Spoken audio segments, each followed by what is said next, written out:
Basically, I grew up in Milwaukee, Wisconsin. You know, half the year there is super cold, snowing. Skated a lot of skate parks in the wintertime. Summertime, skated a lot of streets. My progression pretty much came from skate parks, and then I'd bring it to the streets.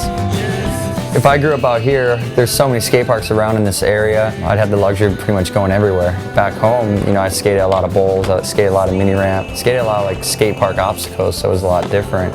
So I kind of learned how to just pretty much skate anything. And back there, it was very limited, so you'd skate what you could skate. You know, there wasn't a million street spots. Everything was not perfect, so you just kind of made do with what you had. When I first came to California, I was probably 15 or 16 years old. Didn't really know much about sponsorship. I just got free product and just wanted to skate, and I was more blown away on like how good the weather was here every day of the week.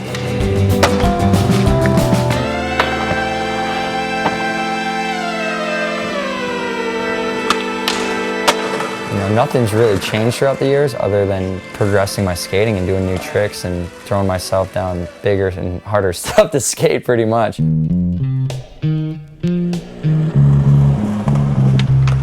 Having a real street part is the most incredible feeling ever when it's done. In the process of doing it, it's a lot of stress. I mean, I guess it's kind of planning your day of, and I hate planning stuff, but it's like planning your day of like, all right, we're gonna go to this spot. The filmer and the photographer want to know what you want to do, and half the time I don't even know what I want to do. I basically like just waking up and saying, all right, I'm getting in the car and we're going skating today, and whatever we get, we get. And that's when I get the most insane stuff I've ever done. This spot's a little chunky. Gotta get some wax on it. Let's see if we can power through this. It's a chunky ledge.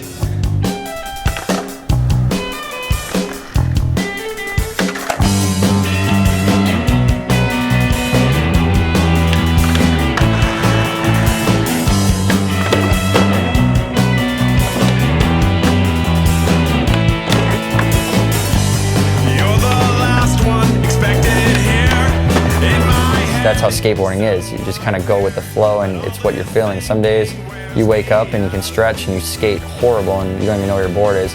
Other days you just wake up and you have it. Cops are on their way. Let's land this right here.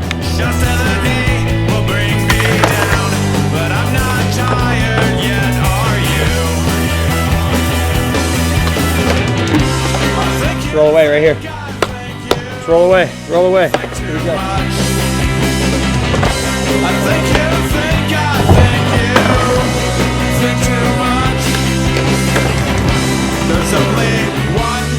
I'm trying like my 8th or 9th video part, and now it's to the point where every single trick has to be a banger, and that's why it takes, you know, a year and a half, even 2 years to film some of these parts.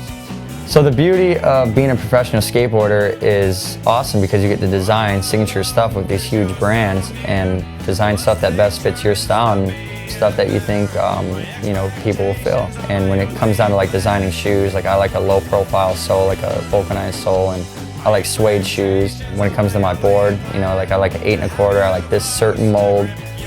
So it's kind of cool to be able to work with the designers on graphics and all that kinds of stuff. I've done some pretty cool stuff with Oakley and designing sunglasses and doing colorways and cell phone cases with Incipio, and just working with a lot of my brands and doing some cool stuff that best fits my style and, you know, that works for my skateboarding. So that's definitely one thing about being pro is pretty cool. When it comes down to competitions, I wouldn't say I'm like super competitive. When I start to think about, oh yeah, I want to go there and I want to win this, I end up not even making the finals. You know, I just go with the strategy of just going out there and skating, like I'm gonna go skate a street spot or my mini ramp. If I win, I'm stoked. Yeah, it's cool. If I don't, it's cool still because I had a great day of skating and I'm out there with all my friends skating anyways. I feel more the pressure from sponsors and from fans or whoever it is, like, oh, you're gonna win this contest. And I think that's more pressure than even winning the contest. I think going to the contest and just skating and doing what you know how to do, the best you do it, that's the easiest part. I think everything around it with all the cameras and everyone looking at you like, you gotta win this or they want you to win this. I think for me, it's not even necessarily I wanna win it so much, I just wanna go out there and skate and have fun and let the skateboarding do the talking. So I've won a lot of contests and I've lost a lot of contests, but at the end of the day, it's still skateboarding to me, and you know, a contest isn't going to make or break me because at the end of the day, that's all I want to do is skate. There's only one way to go.